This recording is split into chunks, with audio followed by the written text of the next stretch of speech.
Hello folks, welcome to Relive Guitars. Here we have Marius's Pacifica in a nice natural finish. A sort of Stratish style guitar made in the usual Yamaha high quality all round. And yeah, what can I say? HSS in this case, humbucker single coil. Floating tremolo actually works quite well. Won't have a big heavy block in there. It'll be low quality zinc alloy. It's got a black plastic nut up here which has come off and is moving all over the place. Other than that, it's actually not a bad height. It's one of those things that I'll change it if it needs it, but if it works without any stickiness, then it might just be a case of gluing it down because it's black and it fits the colour scheme. We've got 6, I don't know, average sealed tuners, and this is the, what's it saying here? It says it's the 1112 MX. I don't know what MX stands for, but you know, you can see it's not a bad looking thing. In generally very good shape. 3-piece body by the looks of it, and a maple neck with a glued on fingerboard with the truss rod under that. Adjustable at this top end, which kind of makes things easier. So this guitar is straightforward and famous last words maybe, but it's in for a setup and lower the action, clean everything up and make it play nice and light, low and light. Reset the tremolo to a nice delicate floating action, and while I'm at it, give it a good clean up. It looks like it could do with it. So playing this briefly yesterday to test it out, it's got one difference from the typical Strat. It's got the jack plug on the edge here. So we've got, you know, capable HSS beastie. We'll give it a little bit of reverb, tone gain down the middle, volume. We've got just a master volume and a master tone going on down here. That's another difference between that and the typical Strat.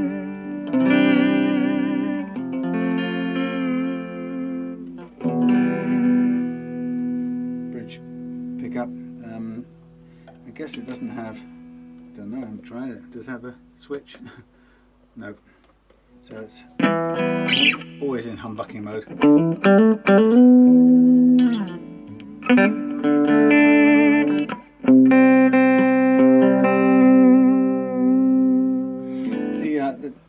Unfortunately the arms just have got a bit of rattle in its position, but apart from that the bridge is working really well. In between.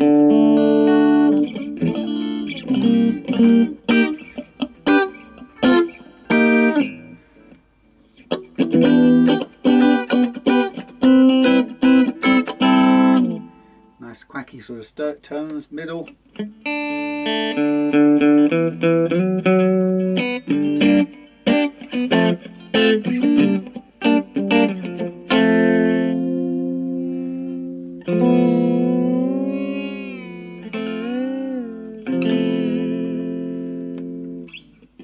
Both.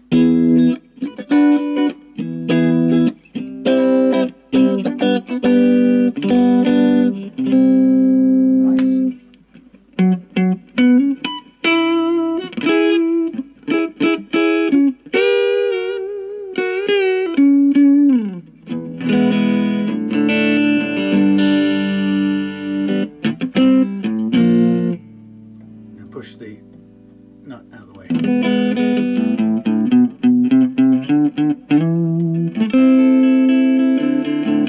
Well, it's not keeping perfect tuning, partly because it's getting stuck in the nut slots. But let's just check it's in tune first. Give it a pull. So like most guitars, there's a ton of slack caught up in there, which will go out of tune when you pull it. I don't want to pull that too hard because it will snap. Fairly old strings, I guess, reasonably old. But I can put everything pretty well out of tune by giving it some big pulls, which is what you really want to do before you get into playing it. Whoa.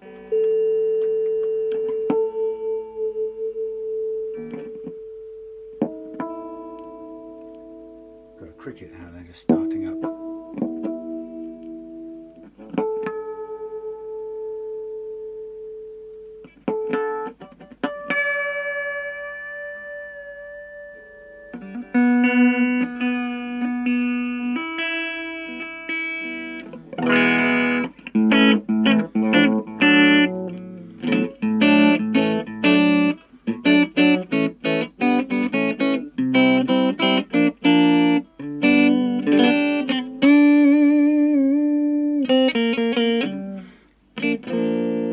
Okay, so initial thoughts, nothing majorly wrong with this at all, just a few thoughts about it. We'll check the frets look in pretty good condition. There's plenty of room to do any leveling that we might need. We'll see how much it needs in a minute. Like I say, the nut fits the colour scheme. It'd be quite cool to keep it if I can make it play the way I want it to play. But I guess the major issue here is to drop down the action. Now, the thing to do is the action B can be lowered either before or after the floating tremolo is set. So sometimes I find it, you can either if you're not going to touch the tremolo, you might set the action with it as is. Okay, so we just lower the action. In this case, what we're going to do is we're going to set a basic playing action first,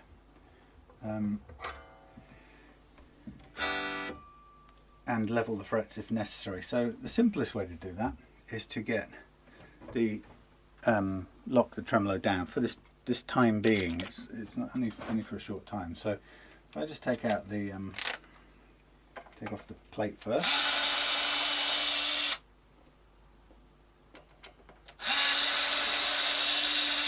Yamaha's good quality things. I upset someone once by referring to this as a budget guitar, as if it wasn't any good, and that's not the case. And I think I even said in that video at the time that, quite frankly, you know, I'm several years, if not dozens of years, decades away from kind of outplaying this guitar to a point where I would absolutely need something else.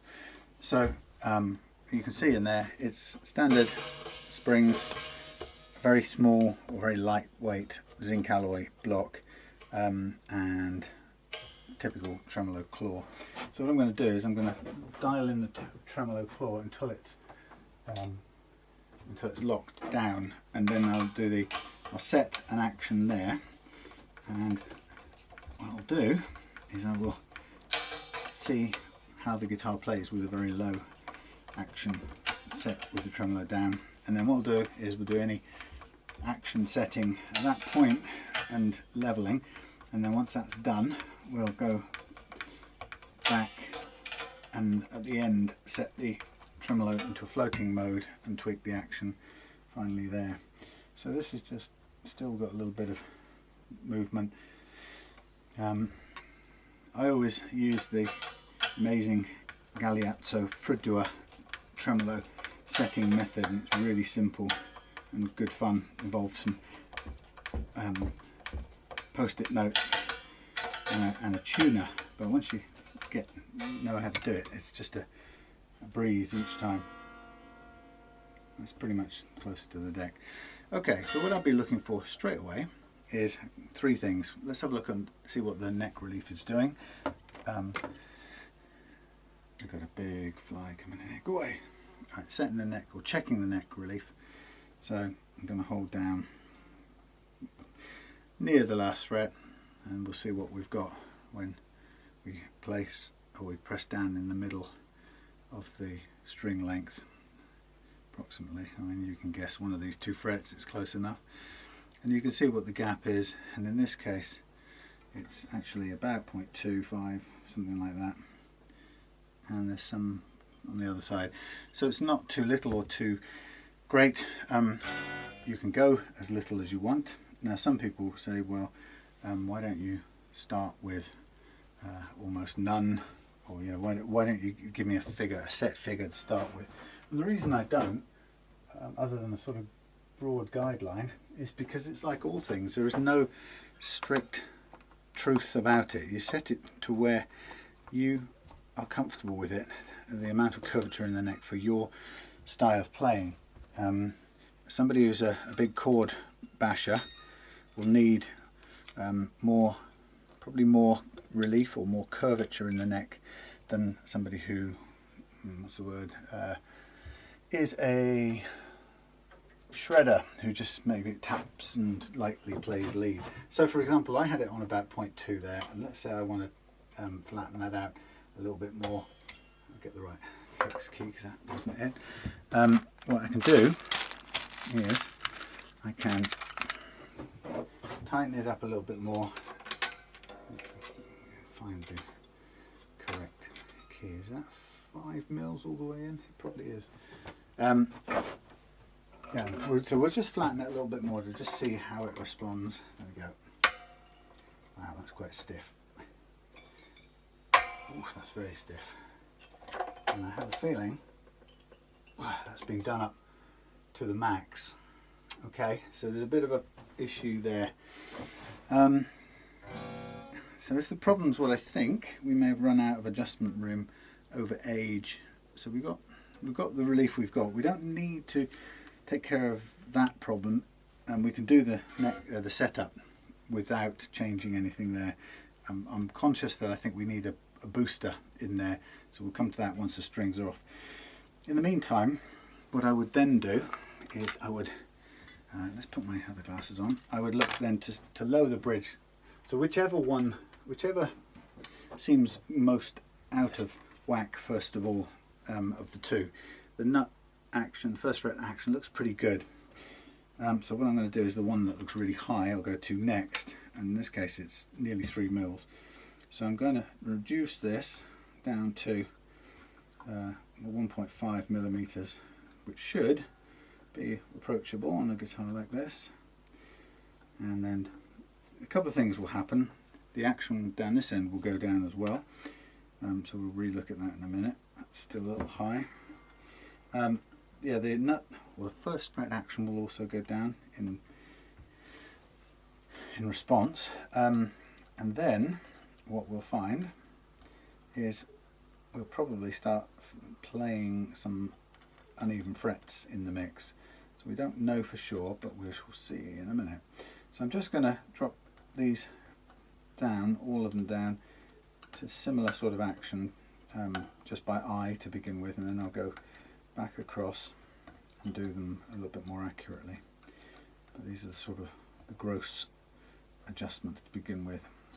These little feet often are quite imprecise. They point in different directions, and then you end up with everything standing on just one of them, and that means the other one can rattle and so on. You have to sort of make sure they're all under a little bit of tension, but it isn't possible to keep them always. It's not always possible to keep them all under tension. So you often will get some amount of buzzing. Hello, Marius. What have you got? Anything? It's just a hello. Hello. Come up here. Coming up. Come and say hello. Look. Come on. Up here. Marius. Come on up. Hello. Right, just get that down. How are you doing? Ooh, wet nose. Don't shove on your bum. Come on. Right. So, having lowered that down quite a bit, I'm now going to go across and look at each one with the string height gauge. How are you? Where have you been? What have you been doing? Okay, wipe your face on the soldering iron. Don't try that when it's hot, will you? Bye.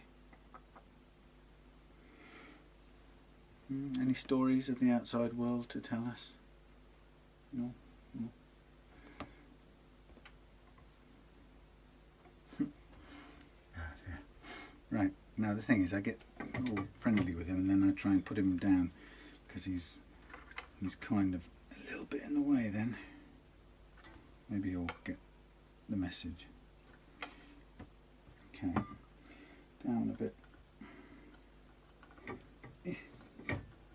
I had to write another response this morning to somebody dropping in on YouTube to take precious time out of their own lives. Oh, I'm going to have the measurement thing, thank you.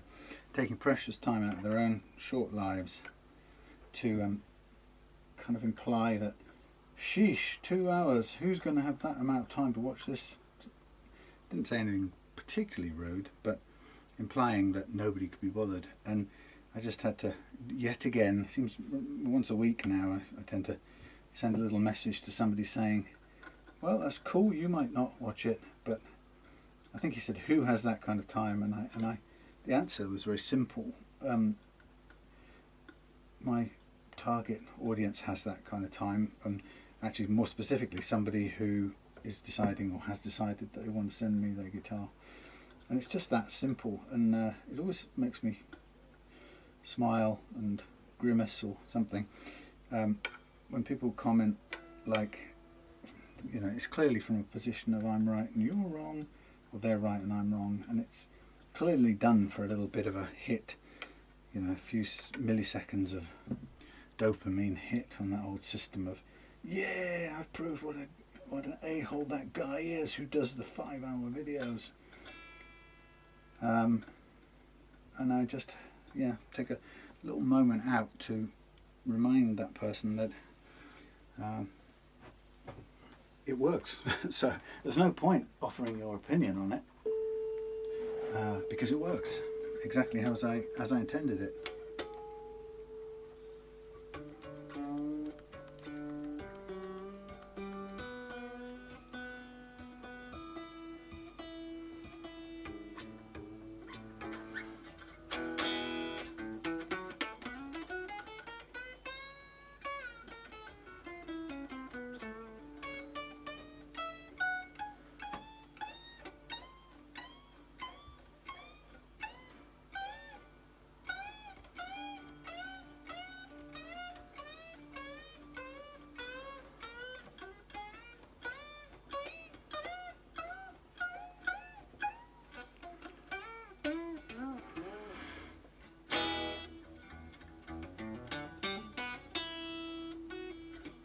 You know, one thing I'm going to say about this, two things I'm going to say about this Yamaha, is it's pretty damn good. Not getting any major chokes, a couple of little slight ones at the high notes. Looking at this, possibly the tiniest amount of microscopic amount of leveling would just take care of that. Altogether it's not too bad, and actually now this action's down, that first fret action is pretty good, and if we get away without there being any sticking notes, then I would be tempted to keep with that. Now I'm pretty confident these are 9s, which we'll remain with, and this could use a good clean. So first things first, with the strings lowered to my low action.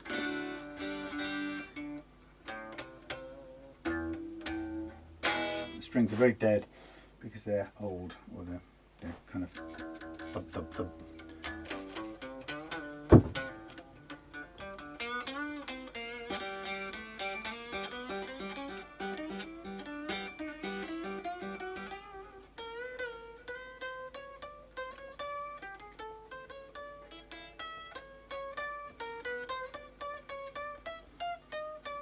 A few little struggling ones there.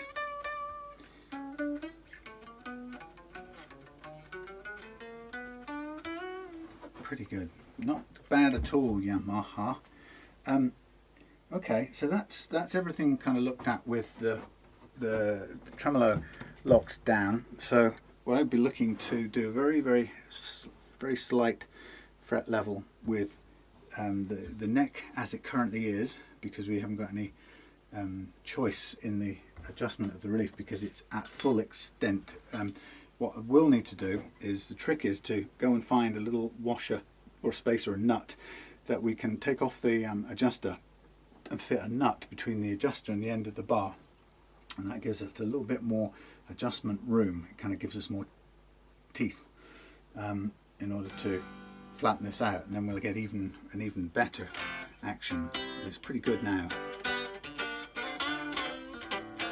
What I'm going to hold off from is gluing this nut down yet, because if we flatten out a little bit more, we may find this nut then is just a fraction too low, and it might be worth replacing it. But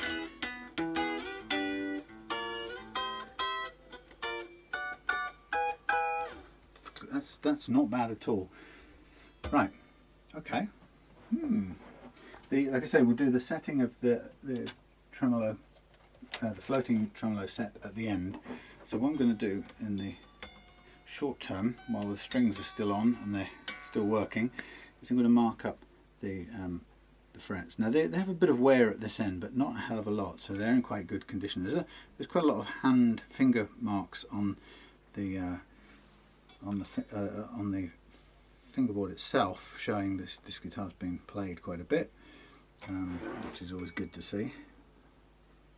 But apart from that, nothing seriously worn out.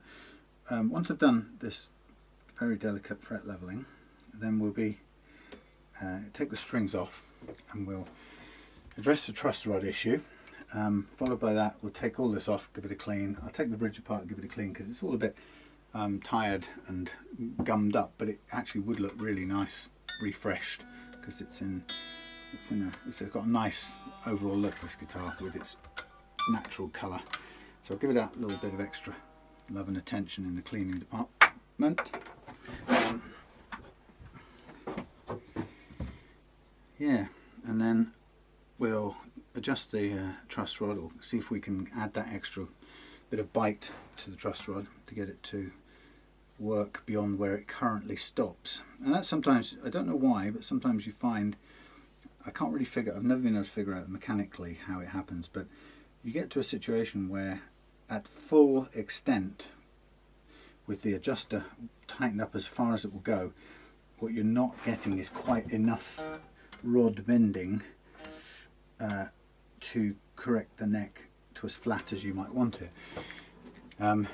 Whereas I suspect that you might have got that full range of adjustment right at the beginning when the thing was new. Something about it, I don't know if it gets tired or something, but it eventually stops adjusting as far as you want. And then that little trick with the extra nut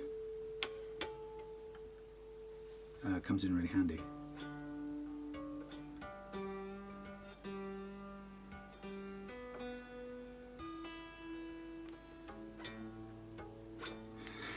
Now that tuning up is mainly to keep the thing under tension. The thing being, let's see, should we use this one?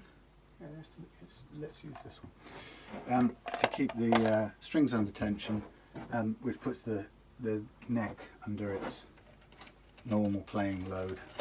I'm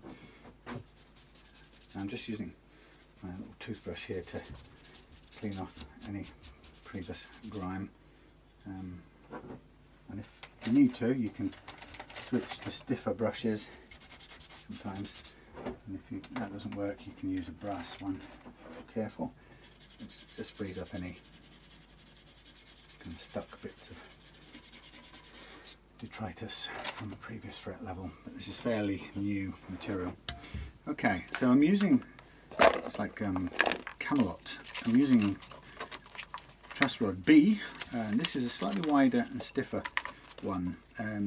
It doesn't go completely flat, so it's quite good for a neck with a sort of preset curve in it, which this one already has.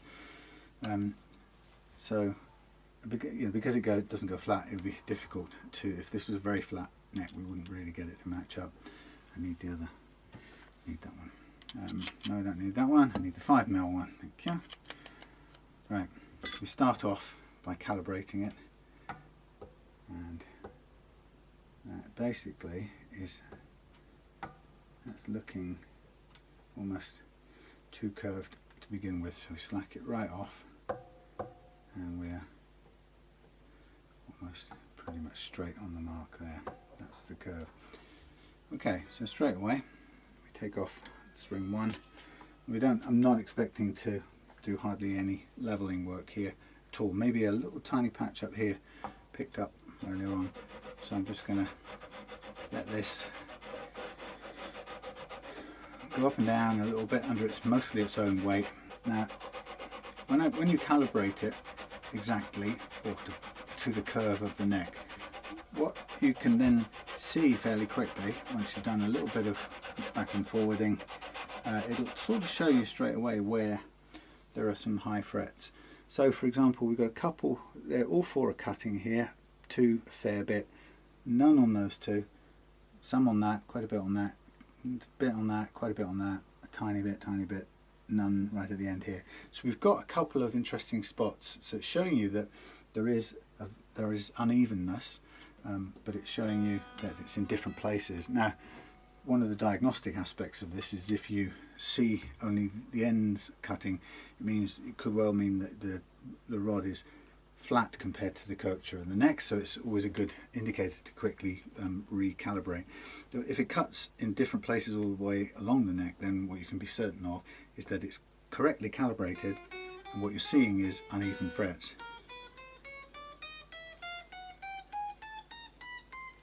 But at that very low action, that's playing beautifully. So I'm not going to go and take any more fret metal off than that, because the rule of thumb here is it's playing at my chosen low action.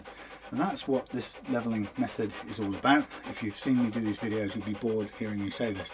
But it is always about making the chosen action play with clean notes, no choking on bends, for the minimum amount of fret metal removed. And here we have a cluster of high frets. That's what was causing some of the slightly zings before, but it's you can hear the cows out there. So what I want is, on these first few strings, I'm just hearing the individual notes. I want them to play really nice and clean. And it's at this point now I want the bends to play cleanly. Now they're starting to just zzz as we go across into the G track, which we haven't leveled yet. So at this point I'm just making sure that it's bending across the E and the B, and I'm not surprised that it's starting to go zzz when it gets into the G. And at this point now we'll calibrate for the G track, and we'll level the G track, and then those bends will go all the way across, and that tiny amount of difference will be ironed out.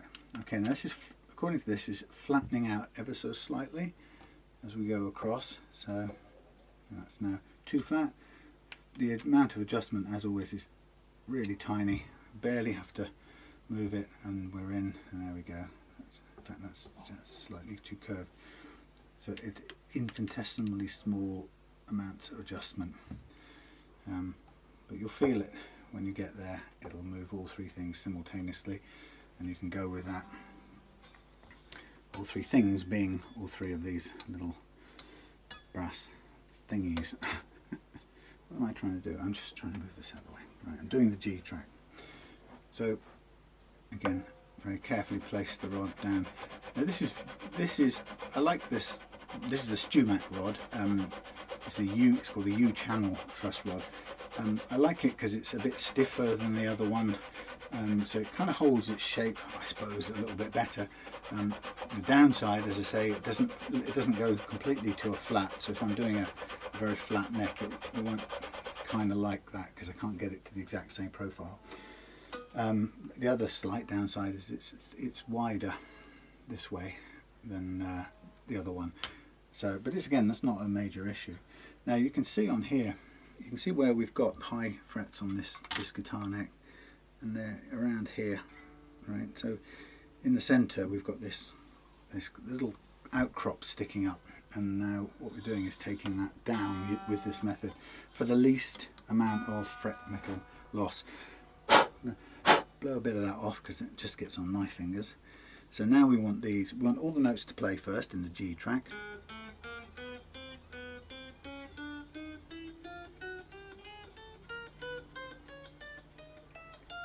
And then we want the high notes to bend across.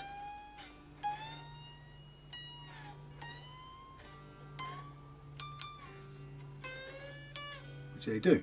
Now bending across, so all of those manual high bends, big bends up in the high notes are all working fine. Now we're going to calibrate for the D track.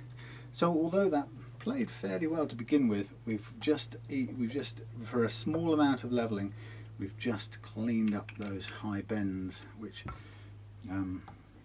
means we can have the action really low now and don't run the risk of choking out any bends if we're playing anything lead guitar anywhere. For some people it's not a major issue. They don't, quite a few customers will say, oh, I don't ever really get up that end and do much up there, but you may not, but it's still great to have the potential to do it if you're in the mood. So I aim for the lowest. I aim to make it play at my target low action, and then of course if somebody prefers a higher playing action than what I've set, then of course you can use a couple of quarter turns on each of these saddles in turn to raise the playing action that little bit higher up. So just now I'm just going up and down a little bit in the D track, and I can see there's a flat spot in there, but we've got a high spot coming over this side. This little cluster is carrying on in the way we'd expect, and so is everything else. So it's looking quite predictable and consistent from what we've already seen.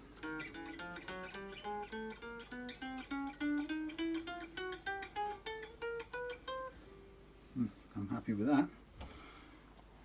And then we go onto the A track. What I'm doing with these little brass feet is I'm setting them equidistantly across the length of this neck as far as this truss rod will go. It doesn't reach the full length of the neck, so I have to do a little bit of backwards and forwardsing to reach all the frets, but only a small amount, and that's the important thing. So it's just a fraction over curved.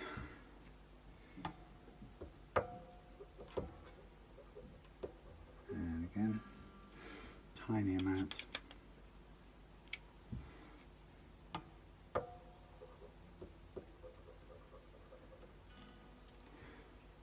Can't even describe how small they are. That's probably too much, that last one. No, actually that's alright, it's on. Yes, so that's the beauty of these little feet.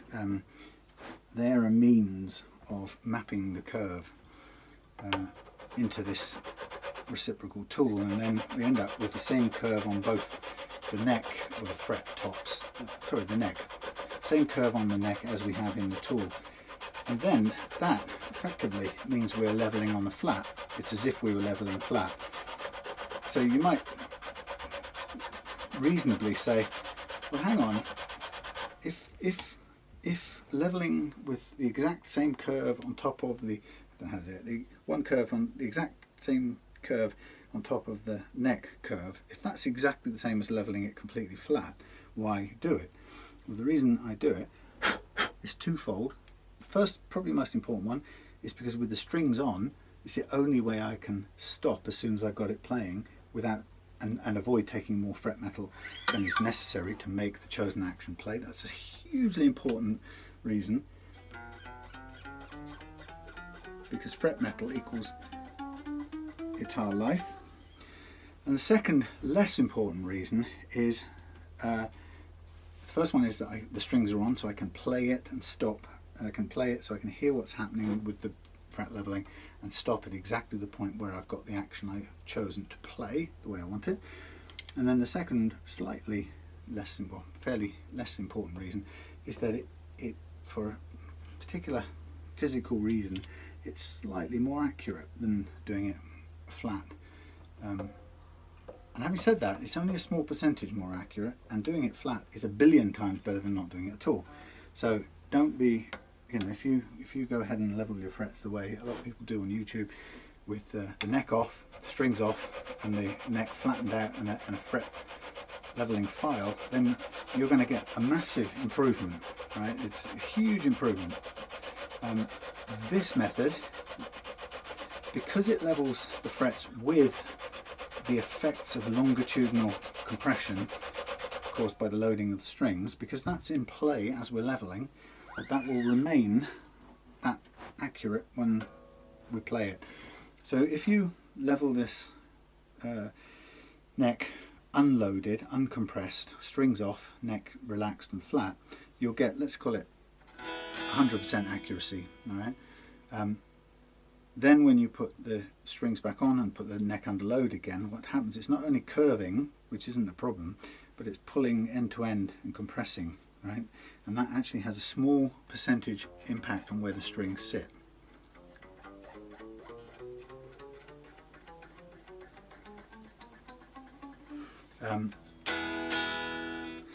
So your incredibly precise level frets just lose a small percentage of levelness at that point, because you are introducing the effects on the position of the frets of compression. You're introducing that after you've leveled them, as opposed to leveling with that compression at play. It does actually make a small difference, amazingly enough. Okay, so for this part in the game, put some goo on here, I'll clean that all up. So this part in the game, I'm absolutely confident we've got the level frets really nice and level. So now we're going to take the strings off, and we'll do a couple of things. We'll do a cleaning, but we'll also take a look at this truss rod and see if we can give it some more adjustment room. Now, the beauty of this is some people might get nervous thinking, well, you've just gone and set this up and fret leveled it. You don't want to disturb that by messing around with the truss rod. Well, you can, because the beauty of leveling the frets with, let's say, this 9 gauge strings on and tuned up to E, pitch at E, right? The beauty of that is that levelness will fall back into place whenever you load the guitar again with the same gauge strings, and you can put the saddles up and down, you can do anything you like with the truss rod, and you can then bring it all the way back to the action settings that I did the leveling with, and know and be confident that at that action setting everything will play just as it did when we were leveling it. That's the beauty of doing it this way. These are old dead strings, so I'm going to cut them and say goodbye. Hear that fly? God, 2 of them. Please get out of here. This is going to be unbearable if it carries on. I don't like killing them and spraying stuff around. So I'm going to give them a pleasant invitation to leave. There goes the nut, by the way. Yeah, my approach to the nut business is pretty much, if it's not broke at all, don't fix it. So if this thing works with new strings in the new setup without any pinging and sticking, then I'm quite happy with that, and I will leave it in because it's not broke, it doesn't need fixing, and it will do its job really well if it's currently doing it really well. The only time I like to want to change it is if the original nut is not doing a good job, if it's either too low or it's sticking extremely. Would you like to go out, please? And I have got a fly swatter out there, might be able to encourage them to go.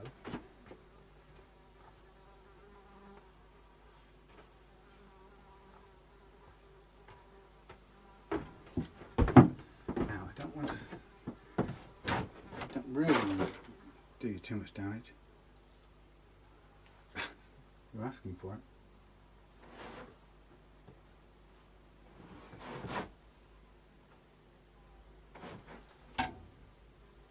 Out.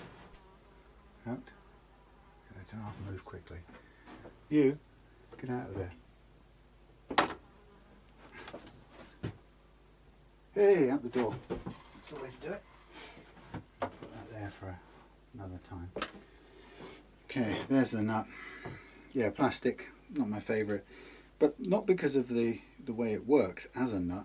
I don't like plastic because I don't like the way it cuts. Now if I had to do any cutting on this, I'd switch it to bone. But because it happens to be nigh on perfect just as it is in terms of first fret action, then, you know, including with this little bit of levelling, then I don't feel strong urge to change it. Now first thing I'm going to do while we're here is I'm going to reprofile these frets. So part of a byproduct of doing this little bit of levelling is that we also get rid of most of the grooves in the first few frets. Now I don't get rid of necessarily all of them because that isn't the target. I don't want to take fret metal just for a cosmetic improvement of removing some visible grooves that don't actually interfere with play. And actually, you know, as most famous guitarists, the Knopflers and the Gilmores and whoever's, even the Brian Mays and whatever, you know, you'll see their guitars have grooves that you wouldn't believe, and they still play them every night, and they're not unplayable.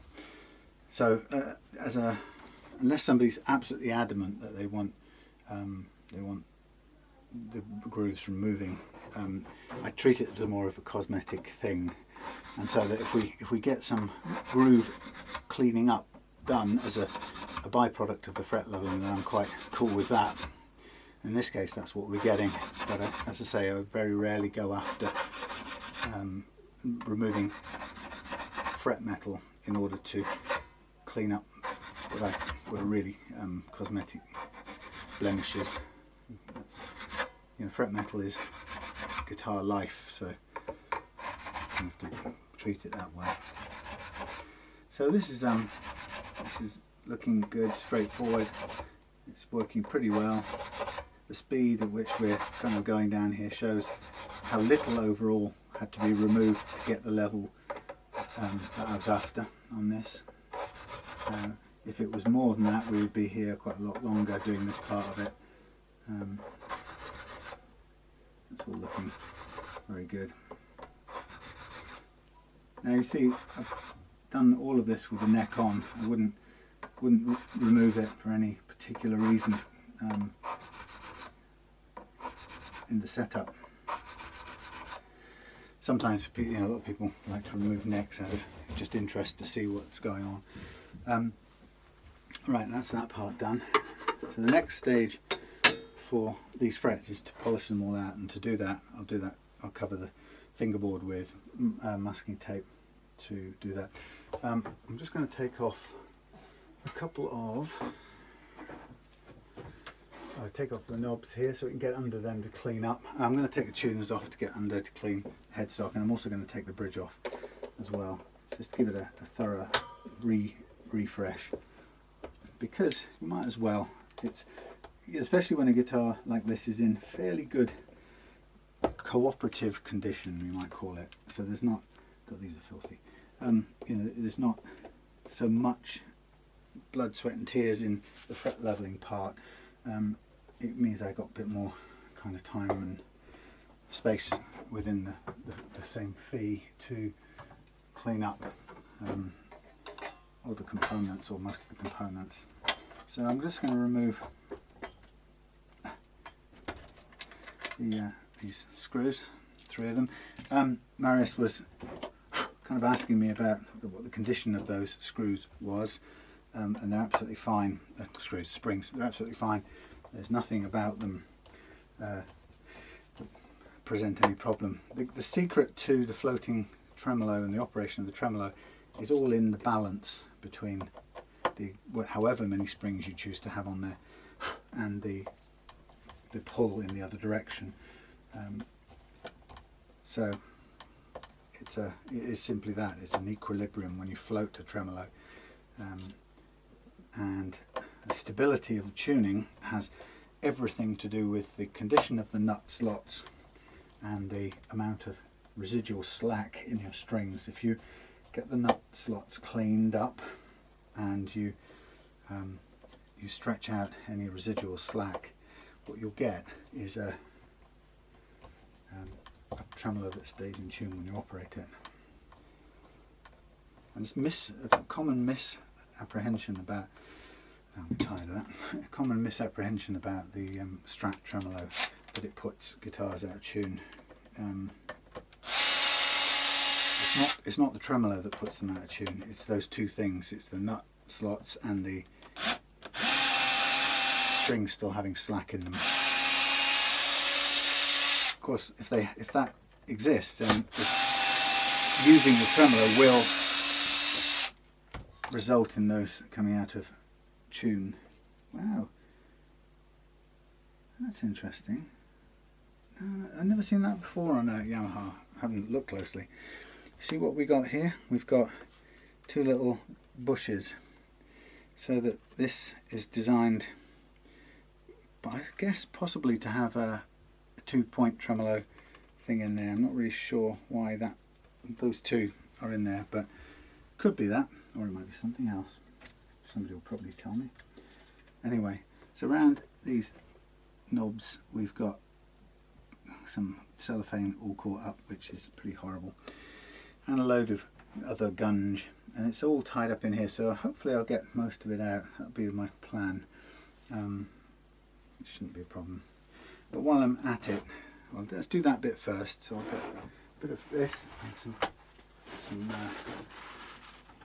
what do you call it? Solvent, naphtha, and just want to try and soften up a bit of this sort of finger grease or whatever is built up over the years in these little gaps, just to get things cleaner.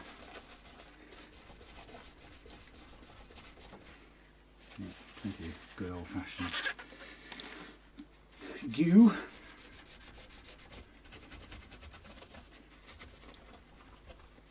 And then also around these knobs as well, which is pretty grim.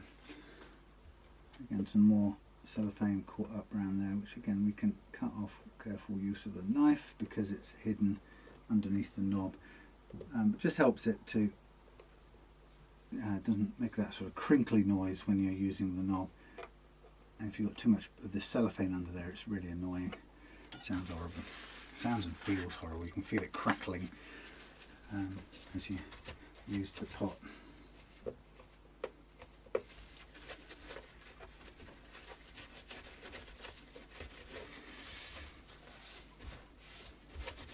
So just cleaning out this old grime top of the pickups as well. Quite a pile there. There's still some ground in right down at the front of the pickups.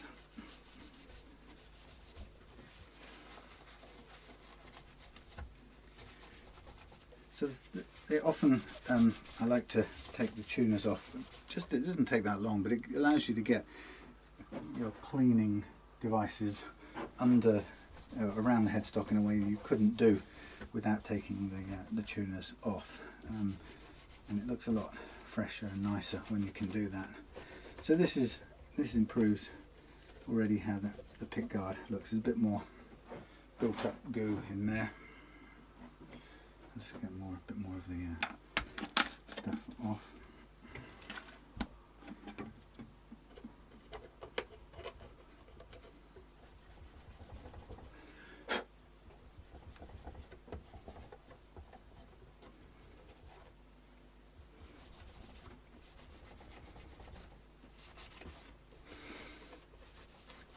Yeah, it's a little, small amount of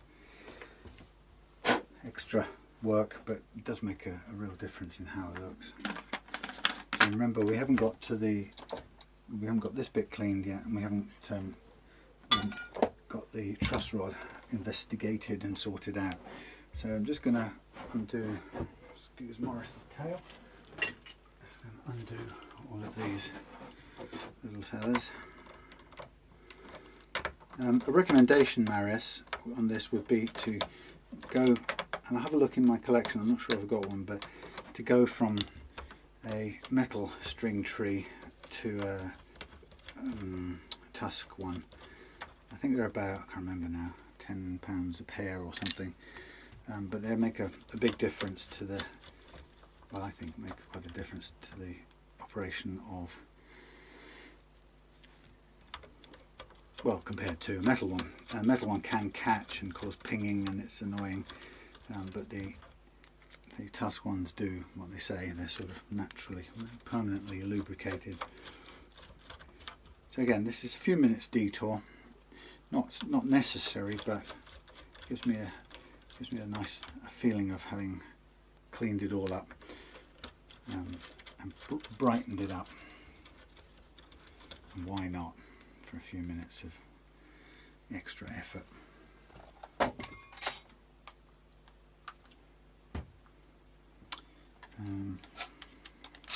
Take this off as well to give me a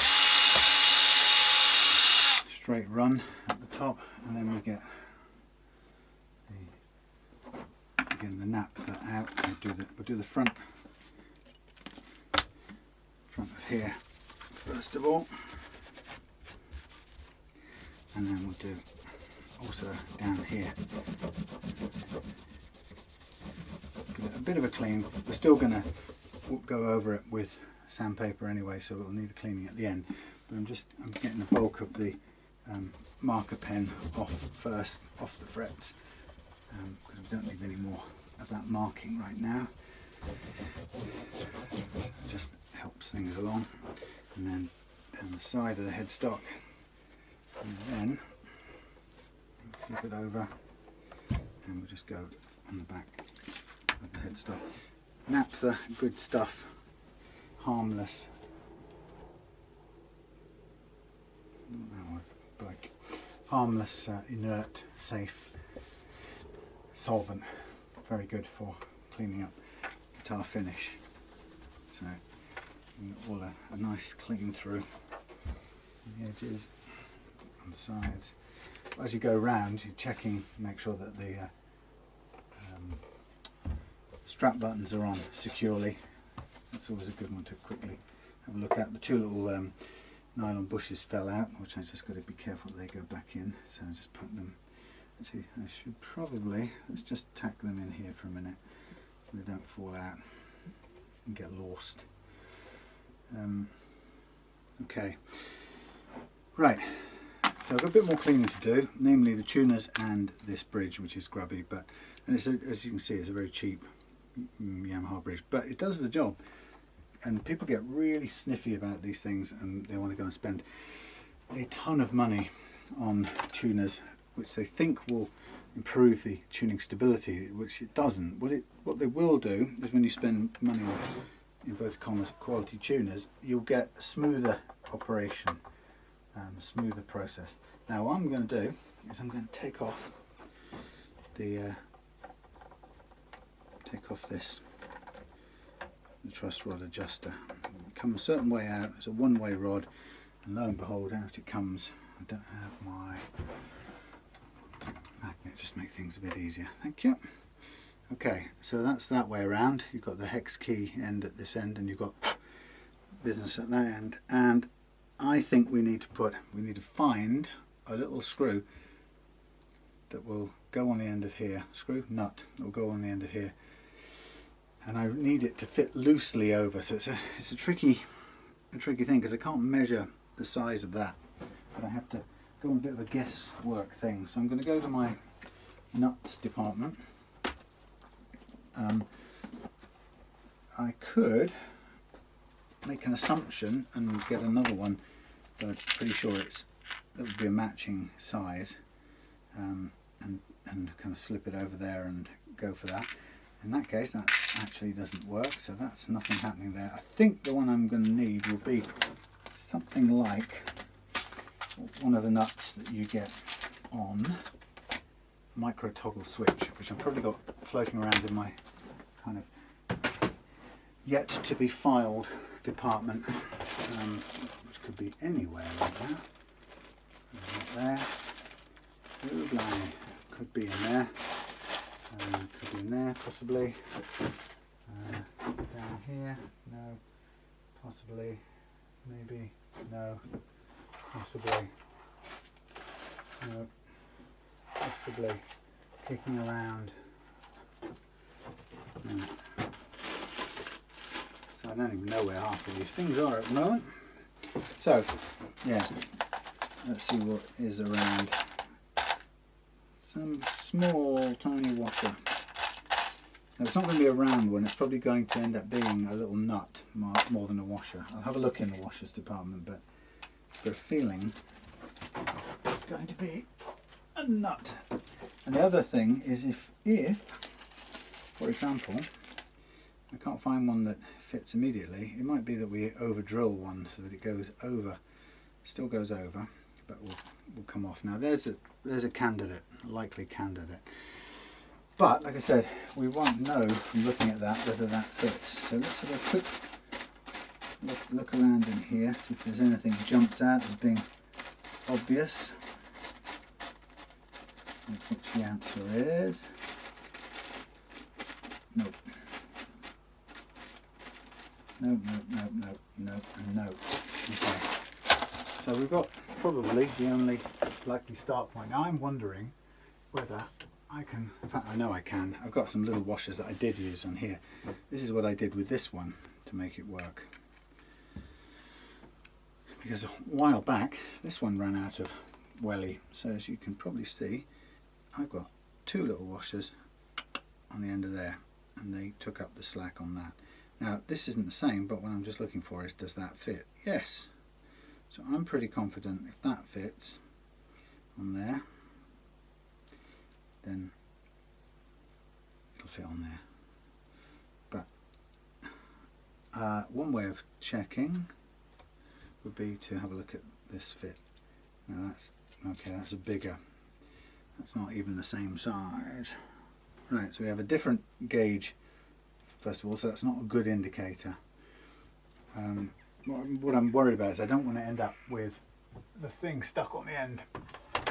Let's have a look at if this one does a similar size, in which case we can use this as a marker. Right, okay, that's the right size, good. And then we know straight away this won't fit, especially if I chuck it on the floor. Do we know it won't fit? Not a perfect, it's got a bit of thread catch here, so yeah, see it fits, but we don't want to be having to screw it up. We want it to drop on because I'm working in a hole down there. So what I think I'm going to do is, I think, see look, it's got its own little plate here which is a spacer doing exactly the same thing. What I think I'm going to do is I'm going to drill that out just slightly and we'll go with that, and hopefully then that will drop onto this one and give us that extra bit of leg room to get a little bit flatter than we originally could go. Now if we can't, worst comes to the worst is we're still doing all right. We've got a fairly good action, but let's hope we can. Now I'm just going to try and see if I can get this to hold this. Maybe, possibly.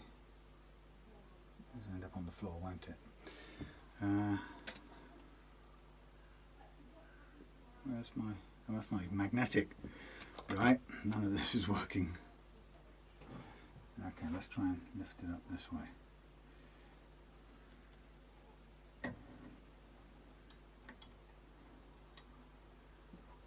Yay. Now let's get it lined up. Oops, that's putting it under a bit of, blimey. That compressed it, it really has, hasn't it? I just wanted to, maybe that isn't going to screw, going to drill very well. I'm slightly worried it's going to bust it before it does any drilling. Well, we can only but try. There's a few more I know where to find if it doesn't work. My worry is this is going to just squash that down.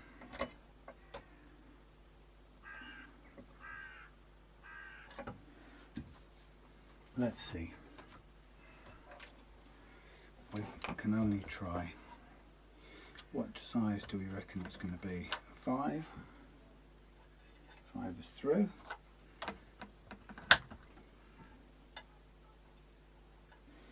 5.5.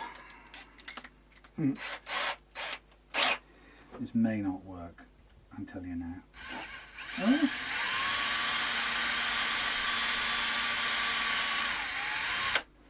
Well, because it doesn't, we don't need strength in that plane, we just need it to work in the other plane, if you get what I mean. It needs to just compress against the metal, so that should be the business. Right, here's the fun bit now. How do we get this to fall onto there in a straight line? Well, we will place it over an object like this, and we will slide it down to the end and gently, theoretically, gently guide it onto there somehow. But let's stand it up and see if it just drops down on there. Bet you it doesn't. Yeah, of course it doesn't. Right, let's see if we... Now this is the slightly worrying bit because it's non-magnetic. That's the first thing. And if this doesn't want to come off here, and I could be in trouble. So let us re-thingy the thing.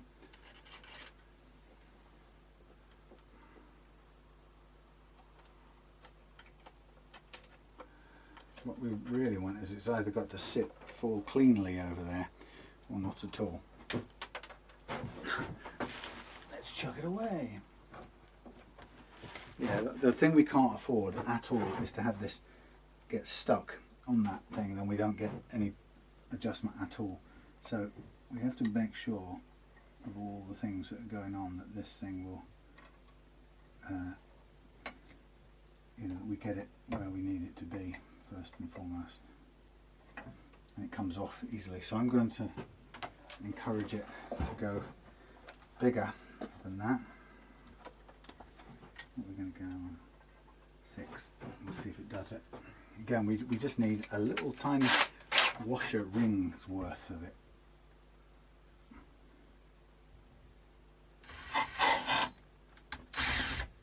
Close. Thank you. Okay.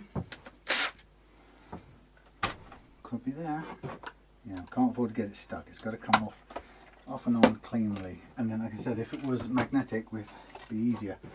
But it isn't. So if it don't come off cleanly, then we can't use it.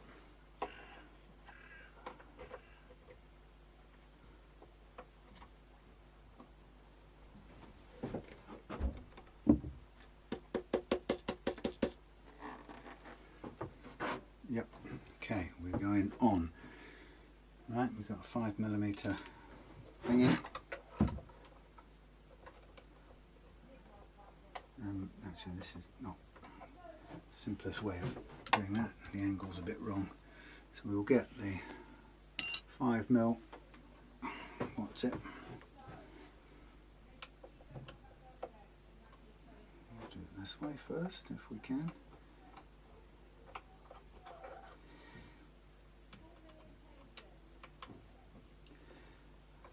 Just got to get it to bite on. Funny thing is, this trying to do it with one of these is that even with the ball end thing, they don't. Well, I worry because they're pulling upwards all the time. It's on, but I don't want to strip it. Okay, so now we have the thing on.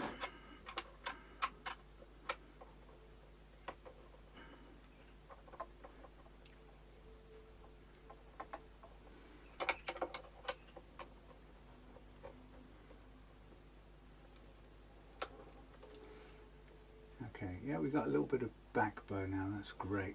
Just sort of where we need to be. And then I believe, if I can just unwaggle this now, that's the danger of these things, they don't want to come out once you've got them to bite.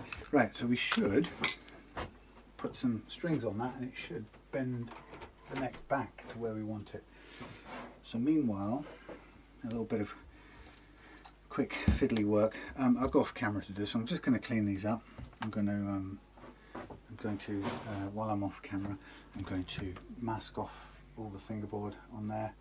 I will polish out all the frets with 3 grades of paper and 9 grades of micro mesh, and at the end I'll put it all back on and we'll get ready to restring. I'll check the jack socket here, make sure that's good too. Right, but I'll just do this cleaning stuff and the masking tape business off camera because it's boring. Right, so I'll see you in a minute with clean things. Welcome back. Polished out, fret ends, fret edges polished, everything polished, looking good.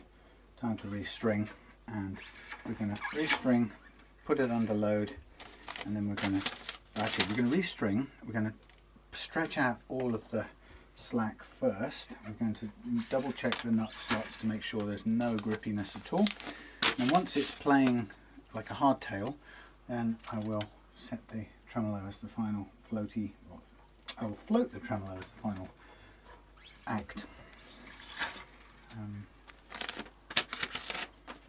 So this is a set of 9s going on because that's what were on it before, judging by the bendy feel of it.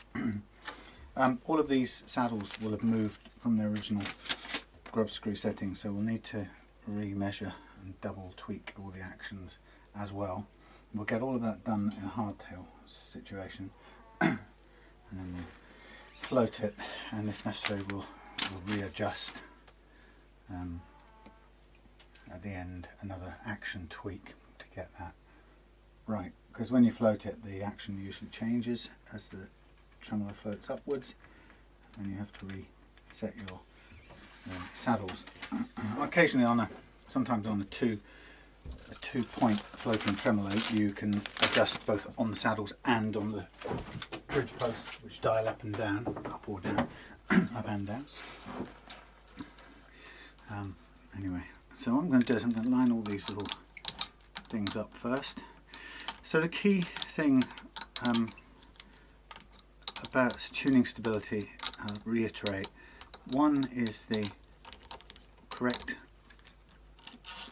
cut of your nut slots, and the other is the removal of all of the slack in your strings, so there's none to slowly work its way out as you're playing it, which is typically what causes the guitar to go so much out of tune. And people, like I say, mistake that for, oh, it's the tremolo arm being rubbish. It's more that there's slack built into the strings and or the nut slots aren't correctly cut. So we'll make sure of both of those as we go through this process. So when I restring, I tend to pull the string all the way through, and then I pull back 1 fret's worth backwards towards the bridge, and I use that 1 fret's worth as a slack to wind on. That's the kind of full extent of my wind on. So we go all the way forward, pull 1 fret back, wind on, holding this string, and we guide the held string over the loose string on the first time round, and then we push it under the loose string on the second time round, which in my experience gives it just the right amount of winding to grip, without having too much on there, because the more string you have wrapped around the tuner, the more likely you're going to be storing up unreleased slack there as well. So you can't have none, even with, I mean, when you have a locking tuner you can get rid of almost all of your potential slack at this end, but yeah, you've got to get rid of this way. When you don't have locking tuners, this will give you the shortest or the least amount of wind on or loops on the post for the best amount of grip. So it's quite a good compromise. So everything cleaned, everything spruced up, bridge reassembled, put back on, and the great thing about the setting the floating tremolo is that you tune, or you fine tune the balance, the equilibrium of the tremolo using the tremolo claws at the back. You'll see how in a minute, but it's a really elegant, brilliant system. a bit too much wound on there, but it'll be fine. Right, so first I'm going to take off all the excess.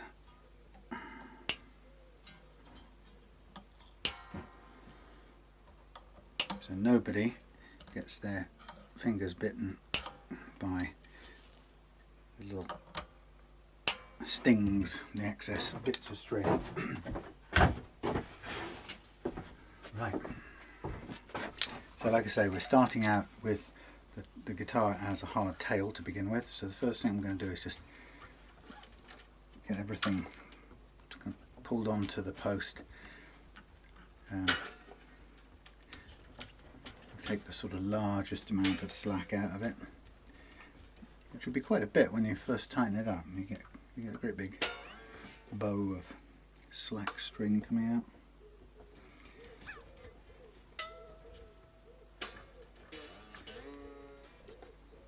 Ooh, that wasn't all the way up inside the tremolo block, which is just as well I found that out before we put it under too much pressure. Right, so now is the point where we start stretching it by hand, and at this point, as we tune up between each stretch, listening for any pings at the nut, because this is going to now tell us if we've got any friction going on up here. So I'm going to take each string one by one, I'm going to physically stretch it out. Between thumb and forefinger is a really good way to do it, and typically you might want to do 3 or 4 of these like this, along with some string bends and other stretches, and eventually within 15 minutes or so you'll find that you can't put it out of tune anymore in between stretches. And that's where you reach tuning stability. Now it's at that point you want to think about setting the float of your tremolo, not before, because tuning will be all over the place and it'll demoralize you when you can set up the trem. So here's my reference tuning.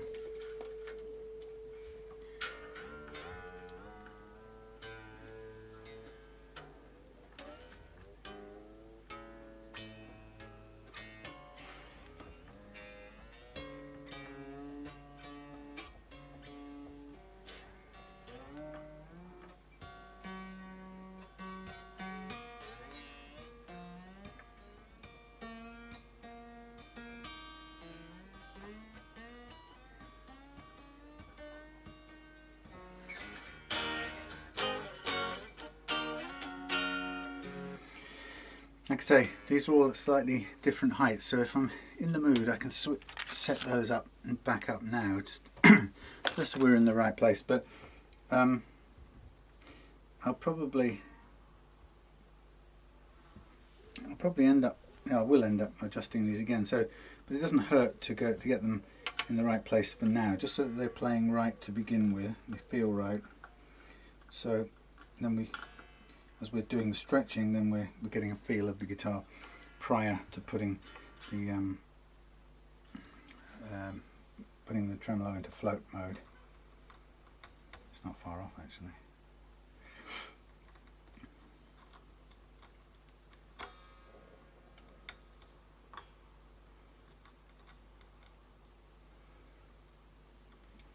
See, it's pretty close. Right, so again, I'm just going to stretch out again, same thing. Now on a 9 set, you have to be careful of the top E, it's fairly easy to break. So if you're doing this kind of stretching and pushing, you best lay off a little bit when it comes to the high E.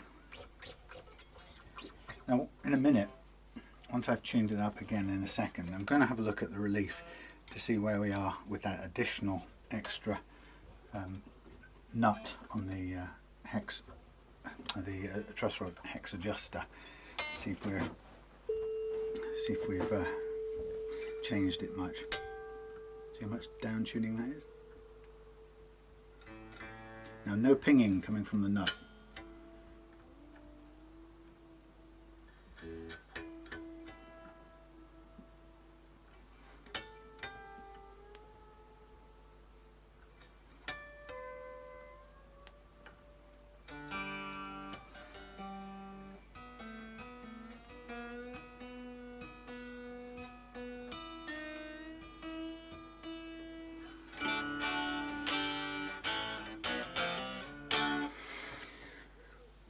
just have a look at the neck relief at the moment. That's pretty flat, so that has given us extra bite.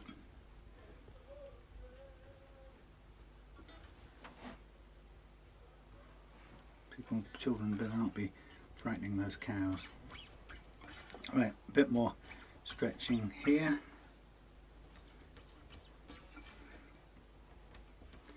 We won't be far off now. Get some bends in as well. I've got a spare 9 if I were to break that.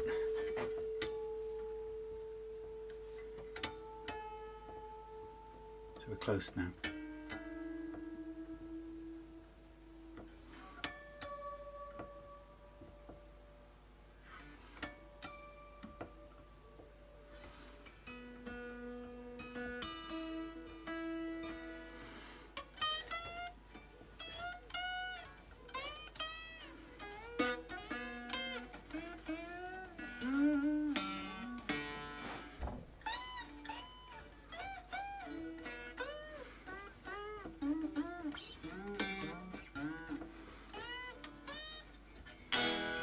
Close now.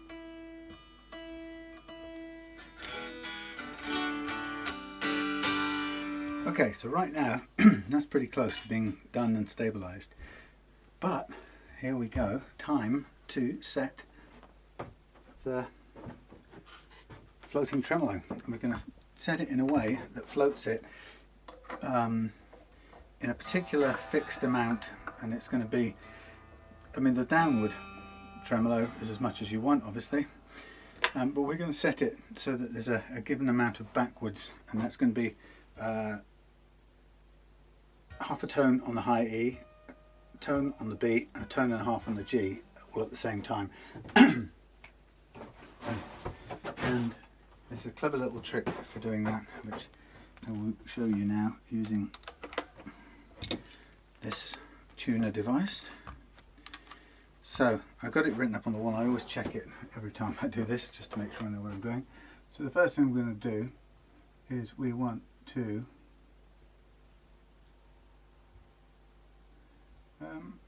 we've kind of done this already, haven't we? That's the first thing, giving it its plenty of float room. Okay, we've done that. So now we need a little bit of forward motion, and we need more than I've got. Post-it notes. Here's one. Right, we need some post-it notes. Okay, so the idea is we just want to start by having this bridge perpendicular to the body. No, it's not even touching it, so that's not doing anything. Let's see if that's doing anything. Okay, leaning forward a bit.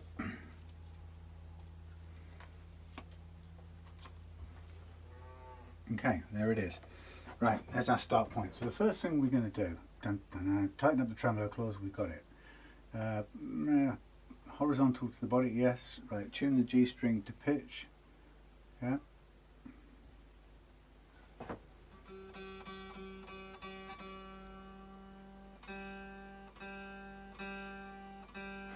Then we're going to lower this G to an E.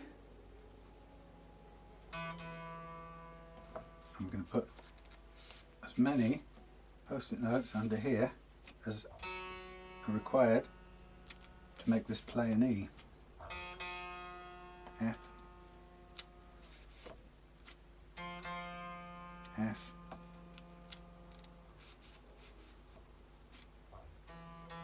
coming down towards E now.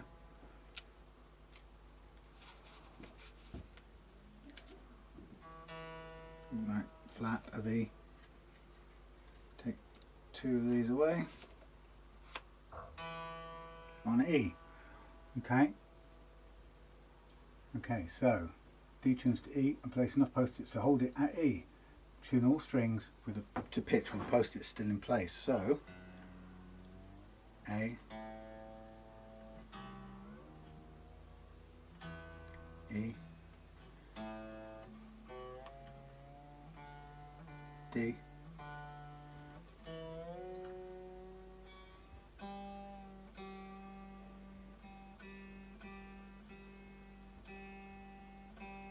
G,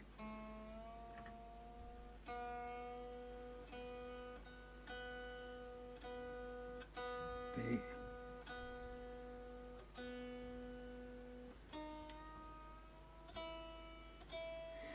E. Do it again from the bottom.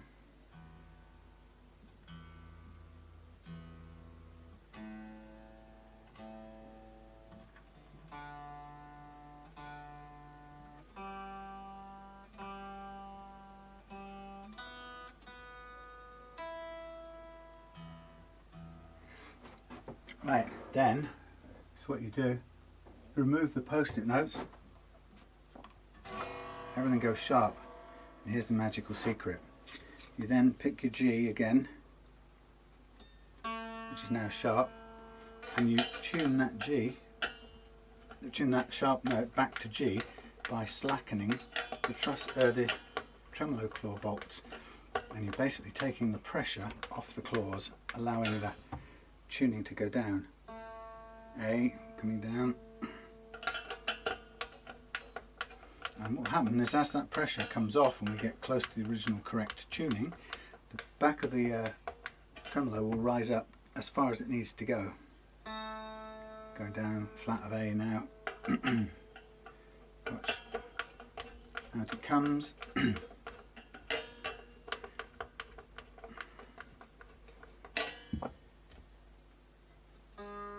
G sharp, not far off.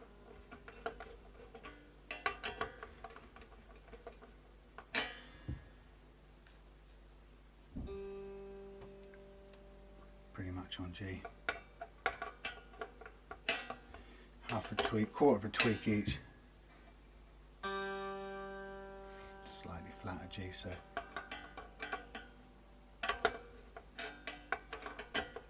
Half a tweak again.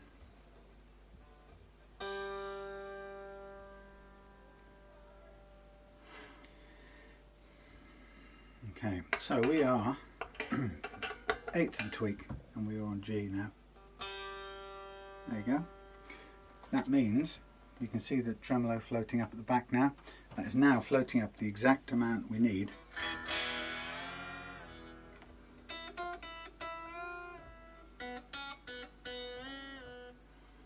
There you go, that's your range. Now the only small remaining item on this list is with that in place. I'm just going to remove this for ease of getting it out of the way. I'm going to remove that, and then the final detail is to just redo the action here, because in the tilting up of the tremolo to the correct floating position we've now changed the overall playing action. Let's bounce a bit more light off here for a minute. And so we are going to reduce these down a little bit more. Now the interesting part is, presuming of course we've got enough reduction room. Now if we found out that we didn't have enough saddle reduction room, then you may find yourself in a position that if you want both a low action plus this floating tremolo, you may find that you'd have to have a shim in the neck. This isn't the case in this particular issue. So we're just a tiny bit off there, half a turn and half a turn.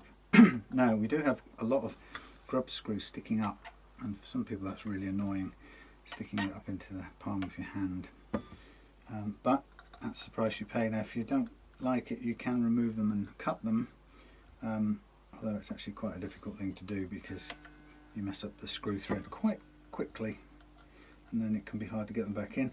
Or you can go online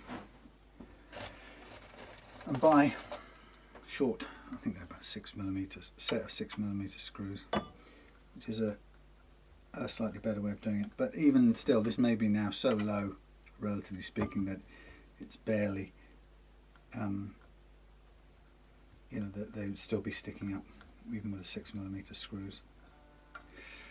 Right, let's look where we are. So I'm trying to walk down from 1.5 measurement down to about 1.2 on the high E,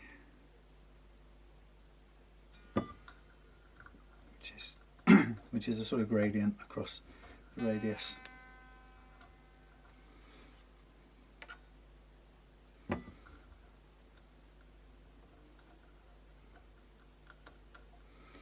Get it there, and then I'll fine tune if we need to. So almost there.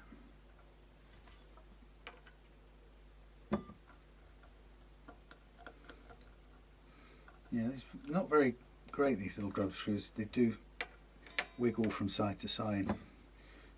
They're kind of like stilts. They're not the safest pair of hands. Okay, now what I haven't done here is I haven't done the intonation, so I'll do that in a second. But we're about right in the overall action of things. Now to do the intonation, I will need to put back on the strap. If nothing really, mainly because this where the jack socket comes out means it would be pressing into the table if we try and do it in this position on the bench, if you see what I mean. Right, I can't see you very well, but you can probably see what's going on. So we go into there, and we have to have our screwdriver for adjustment, which will be that one. Okay, so intonation simply is all about getting the precise correct length for each string to match this neck.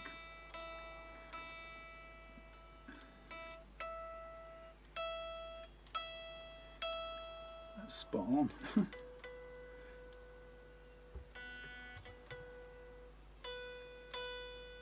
Close.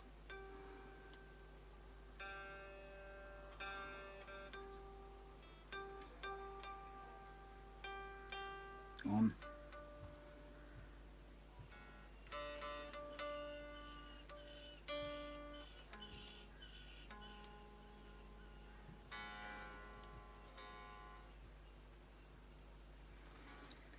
Some bird being attacked by the sound of it.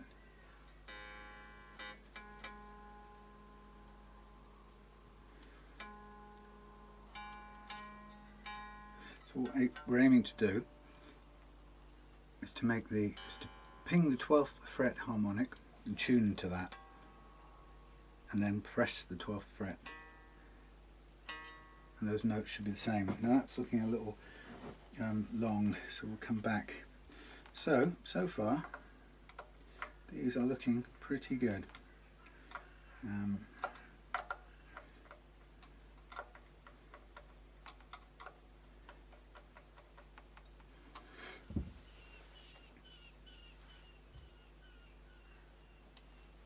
know what that sound is.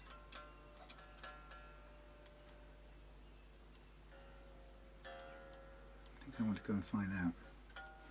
Right, we're on E flat there.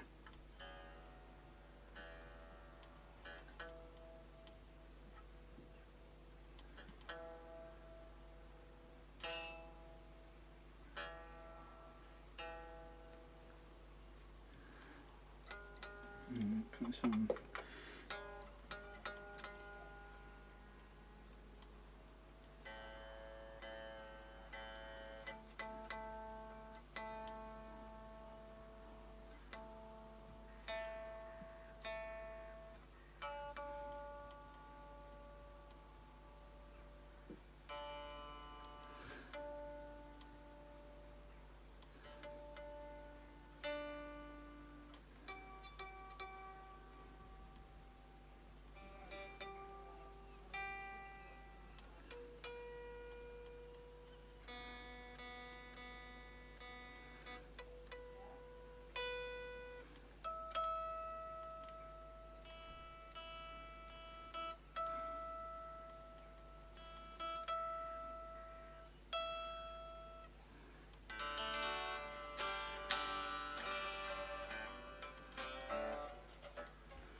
take these off so I can actually see.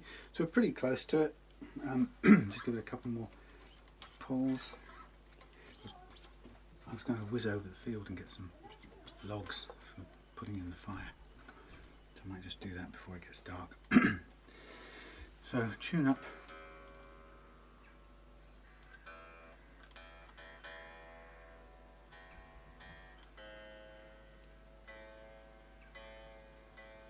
Now with a floating tremolo, you just have to get a tuner and keep going until your equilibrium has been reached.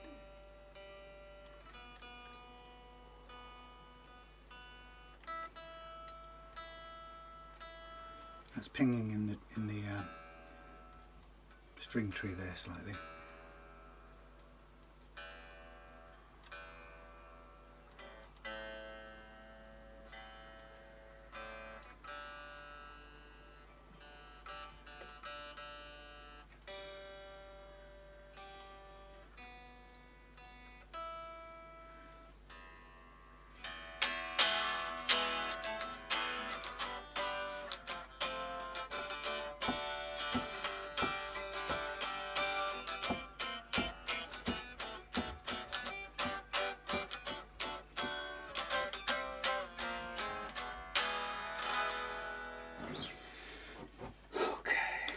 That's where we're at. Of course, it's a black pickguard, so it picks up muck straight away. So we get this to stay in.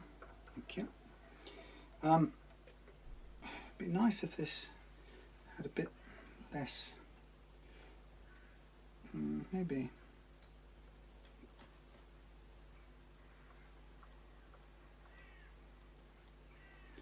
Just going to check. Is that coming? Yeah, I think that's pinging off the string tree.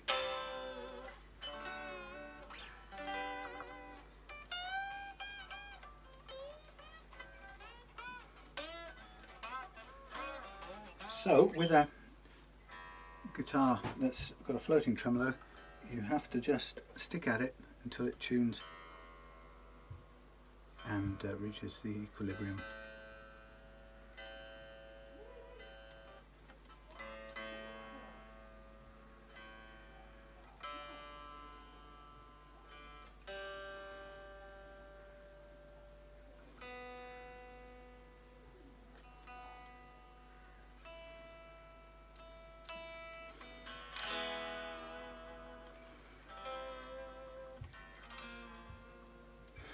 I wonder, I did something before with one of these, I wonder if it will improve this. I got a piece of shrink wrap goo and put it partly over the arm, but not all the way. Let's see if we can do an equivalent thing. It really made the thing work better. I suppose it's a bit like putting plumber's tape or something onto it. Let's see if we can do a version of that. Not like that, we can't. Let us take a bit of that.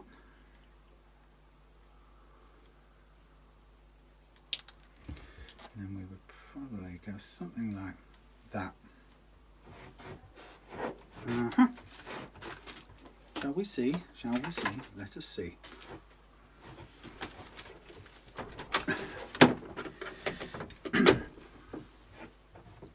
Bear with me.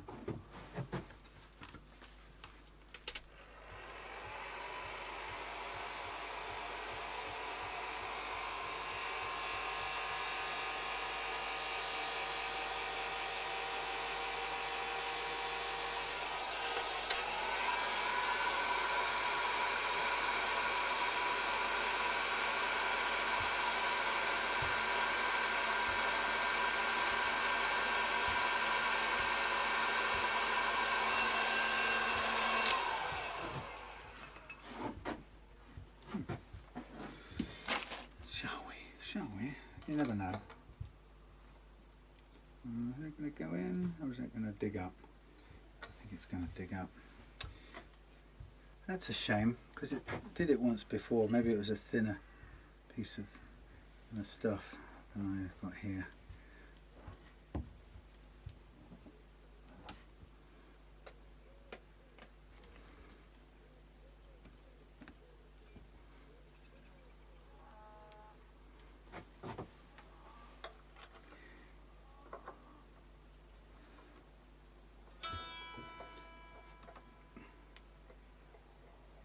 maybe. No, it's twisting it around. I mean, it's taken the... It's taken... I'm going to leave it on there just as an example of what you can do. It's taken the slap out of the tremolo arm, which is a bit more satisfying than as it was, but obviously it's only a relatively temporary issue. You can see that it's not going to stay there forever. It will fall apart after a while, is just what I'm saying.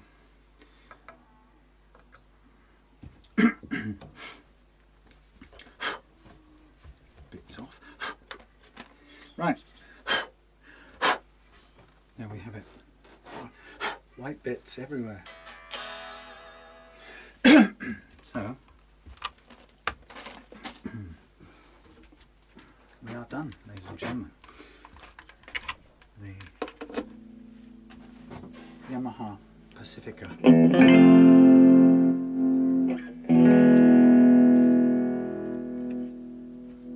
Now I've lowered the action quite a bit here, so we might want to be, yeah, we do want to be changing the height of the pickups somewhat, because they're now too close, really. Well, certainly the humbucker is too close, too close to the strings, and this one a little bit too. Now people also say, what exact measurement should these things be? And I say, whatever suits you.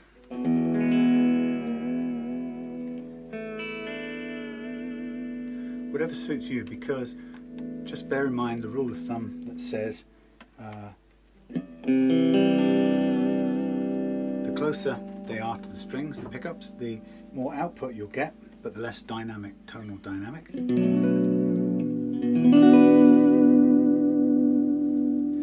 The further away, the less output, the more tonal dynamic. And armed with that knowledge, I recommend you just play around and find out which suits you best.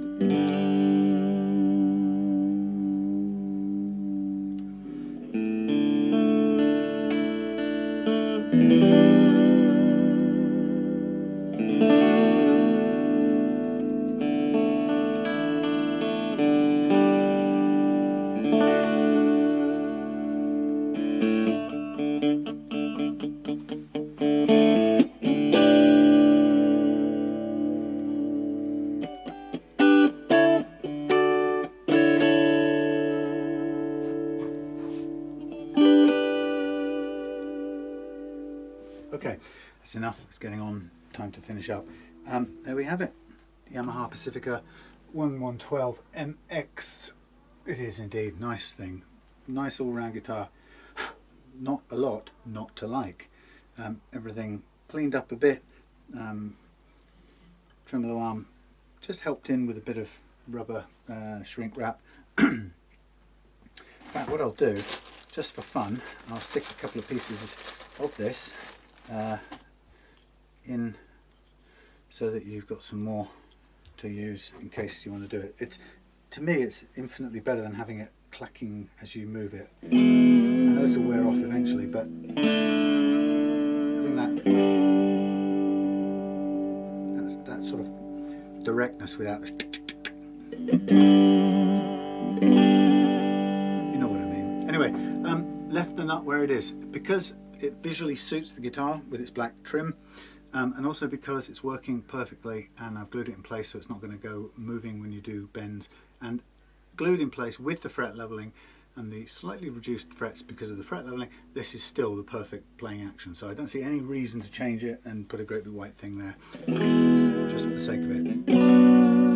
It's definitely not broke, so I'm definitely not going to fix it. That's it. Okay, thanks for watching. Yamaha Pacifica.